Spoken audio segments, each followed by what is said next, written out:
Assalamualaikum warahmatullahi wabarakatuh.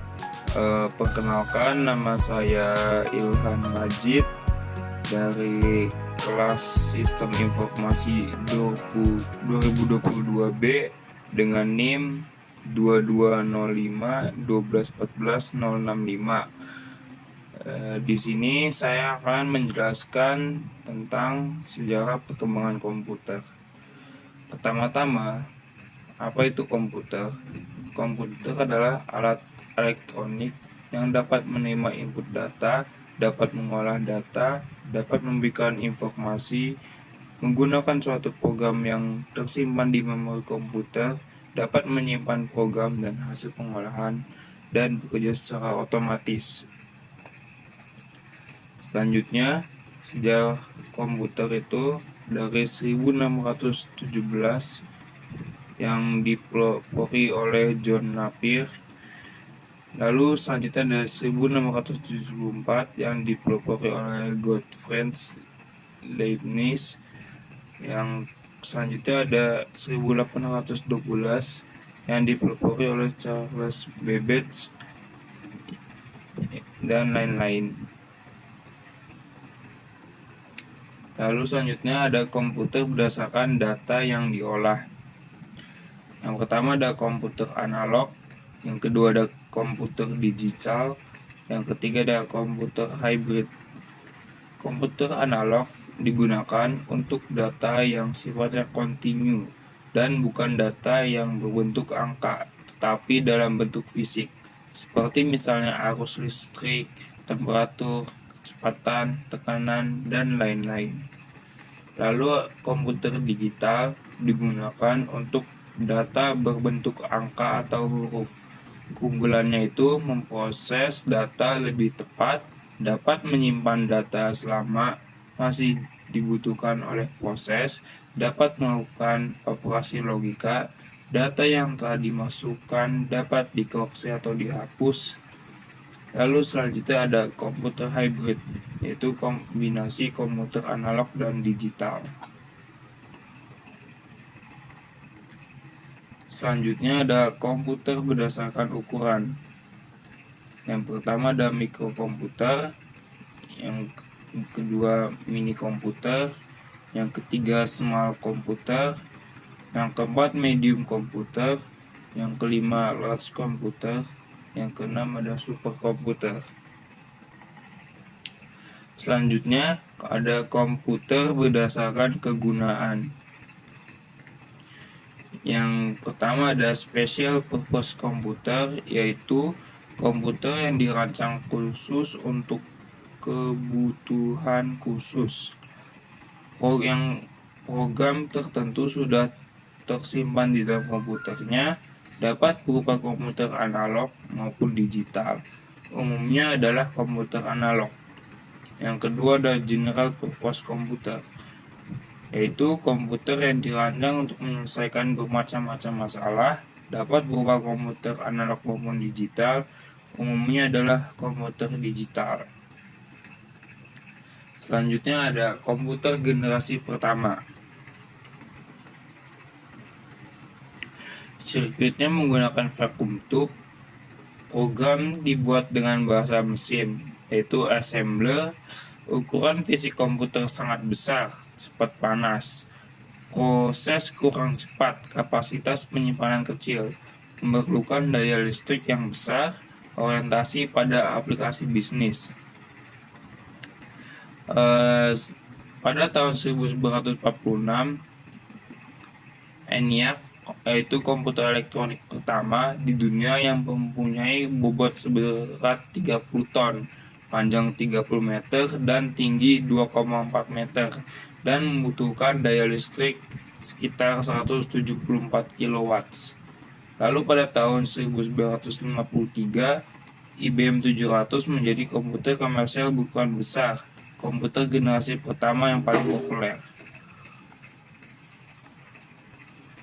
Selanjutnya ada komputer generasi kedua. Sirkuitnya berupa transistor. Program dapat dibuat dengan bahasa tingkat tinggi, yaitu COBOL, Bertrand dan Algol. Kapasitas memori utama sudah cukup besar, proses operasi sudah cepat, membutuhkan lebih sedikit daya listrik, dan berorientasi pada bisnis dan teknik. Komputer yang paling banyak digunakan pada generasi kedua ini adalah IBM 401 untuk aplikasi bisnis, IBM 1602 dan IBM 7094 untuk aplikasi teknik. Selanjutnya, komputer generasi 3 menggunakan IC atau Integrated Circuit, pemrosesan lebih cepat, kapasitas memori lebih besar lagi, penggunaan listrik lebih hemat, bentuk fisik lebih kecil, dan banyak bermunculan application software. Pada tahun 1964, komputer generasi ketiga pertama digunakan untuk aplikasi bisnis dan teknik. Dan pada 1969 dikembangkan oleh Data General Corporation komputer mini 16 bit pertama. Selanjutnya ada komputer generasi keempat. Menggunakan LSI, dikembangkan komputer mikro yang menggunakan mikroprosesor dan semikonduktor yang berbentuk chip untuk memori komputer. IBM 370 merupakan komputer generasi keempat yang pertama. Cray-1 komputer super pertama. Apple II merupakan komputer pertama. Komputer IBM PC yang pertama. Pentium 2, dan selanjutnya ada AMD K63D. Selanjutnya ada komputer generasi kelima, yaitu sejak 1990-an. Menggunakan very large scale integration, adanya mikroprosesor dan semikonduktor, komputer pada generasi ini mengembangkan komputer yang bisa bercakap dengan manusia, sehingga bisa meniru intelijensi manusia, dan dikenal juga dengan sebutan generasi Pentium. Komputer generasi ke-6, yaitu pada abad 21. Generasi ini adalah generasi masa depan yang nantinya dikenal dengan generasi Titanium.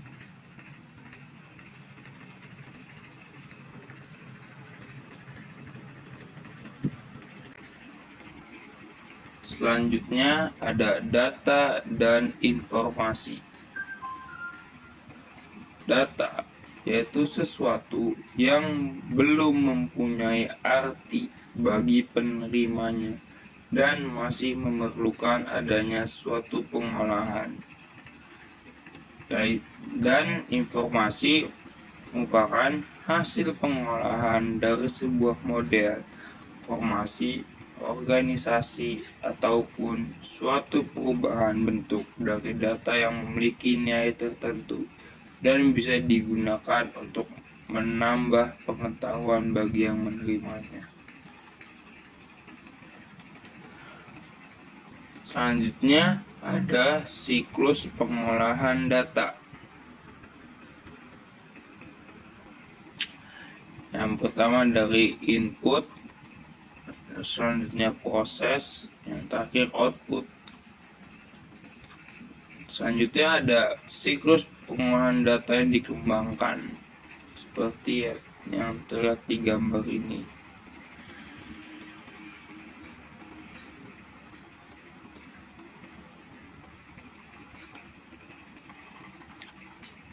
Dari origination,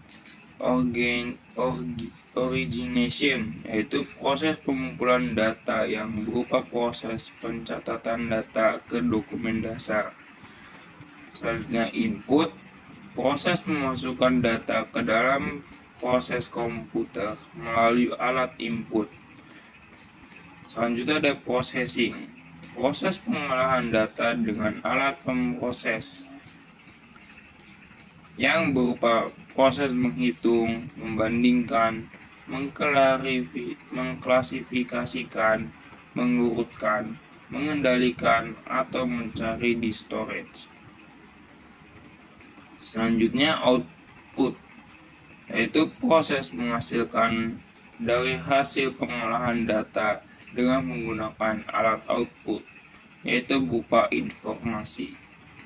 Yang terakhir ada distribution, yaitu proses dari distribusi output kepada pihak yang berhak dan membutuhkan informasi. Selanjutnya ada sistem komputer, jaringan dari elemen-elemen yang saling berhubungan membentuk satu kesatuan untuk melaksanakan suatu tujuan pokok. Yang pertama ada hardware, yaitu peralatan fisik dari komputer itu sendiri. Peralatan yang secara fisik dapat dilihat, dipegang, ataupun dipindahkan.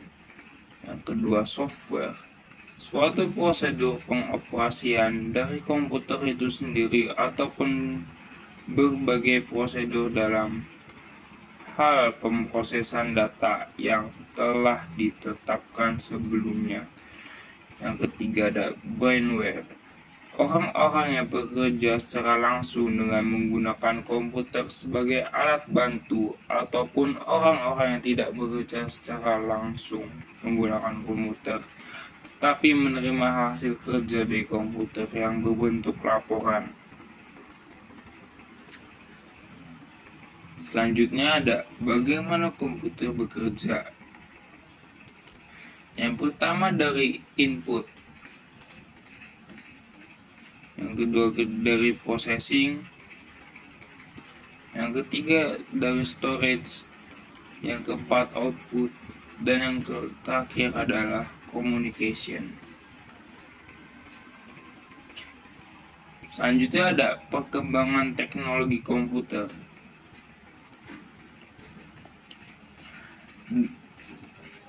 Komputer yang kita kenal saat ini adalah hasil pengembangan teknologi elektronika dan informatika, sehingga bentuk komputer yang asalnya berukuran besar dan membutuhkan tempat yang besar sekarang berbentuk kecil dengan kemampuan yang besar. Kemajuan industri komponen elektronika telah mendorong terciptanya berbagai perangkat chip IC yang beragam dan mendukung berbagai keperluan pembuatan produk elektronik. Kemajuan teknologi elektronik tidak terlepas dari adanya kemajuan di bidang pengetahuan dan pengolahan bahan semikonduktor, khususnya silikon. Pemanfaatan teknologi komputer. Manfaat komputer saat ini cukup beragam, mulai sebagai alat bantu menulis, menggambar, mengedit foto, memutar video, memutar lagu, sampai analisis data, hasil penelitian maupun untuk mengoperasikan program-program, penyelesaian problem-problem ilmiah dan bisnis. Dunia anak telah mengenal alat permainan games yang dikendalikan oleh ekosistem komputer. Bidang industri, komputer digunakan untuk mengontrol mesin-mesin produksi dengan kecepatan tinggi. Bidang department store menggunakan komputer sebagai mesin cash register. Bidang pendidikan, banyak peralatan laboratorium yang dilengkapi komputer agar dapat bekerja lebih teliti dan dapat mengatasi kendala hambatan indera manusia dan lain-lainnya. Sekian presentasi dari saya, kurang lebih mohon maaf. Wassalamualaikum warahmatullahi wabarakatuh.